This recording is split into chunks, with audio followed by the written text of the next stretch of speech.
Mwiriwe cyangwa mwaramutse bivanye naho buri muntu wese aherereye, nk'ibisanzwe muri kumwe na Gitsitsi. Uyu munsi rero ngiye kubabwira ibintu wowe mukobwa ukwiriye kumenya ku bahungu mbere y'uko mukundana. Mbere y'uko dukomeza ndagusaba gukanda subscribe kuri wowe utarayikanda, ugakanda no kukazogera kugira ngo ibiganiro byose dushyizeho ujye uraba uwa mbere mu kubibona. Like na comment ntubyibagirwe, ndetse ntiwibagirwe no gusharinga mu nshuti zawe kugira ngo ibi byiza tuba tukugejejeho n'inshuti zawe zibashe kubibona, ndetse mujye mugerageza kuduha comment kugira ngo tumenye ibyo tugomba kubagezaho mudasobanukiwe. Yego, twagiye. Umuhungu si musaza wawe. Mu rukundo muzakundanamo, ibyo kuryamana bizabamo n'iyo bitaba ari ngombwa. Ikindi, umuhungu si inshuti yawe ku buryo icyo ukeneye cyose wumva ko ugomba kukimusaba. Urabyumva? Ikindi, umuhungu si banke ku buryo umusaba amafaranga nk'aho wagira ngo ayapyatura mu mpapuro, burya bayabona bavunitse.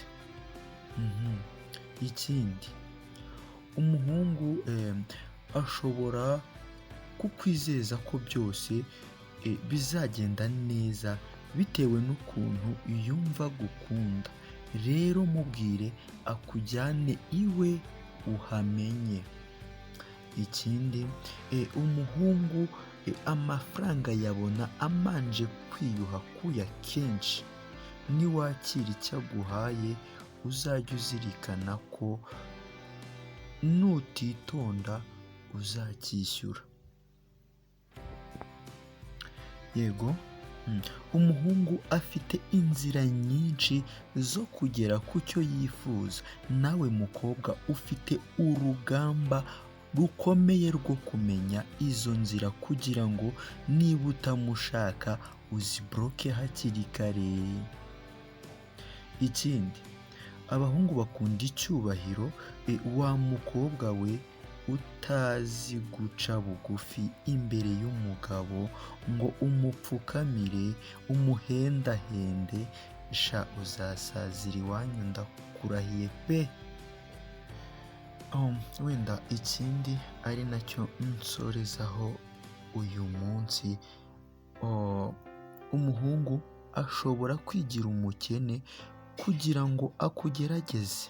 Wowe mukobwa wigira mwiza muri karitsiye, wamara kumuca amazi akazagucaho mu modoka ye, kubw'ibyo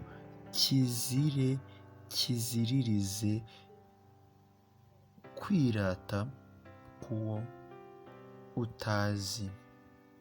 Ngayo nguko rero, ibyo ni ibintu bimwe mu byo ukwiriye kumenya k'umuhungu mbere y'uko ujya mu rukundo nawe. Ndabashimiye rero nshuti zanjye, nk'ibisanzwe mwari kumwe na Gitsitsi, mbasaba gukanda subscribe kuri wowe utarayikanda, ndetse mbasaba no gukomeza gukurikirana ibiganiro tubagezaho umunsi ku munsi. Ndabashimiye rero, bye bye.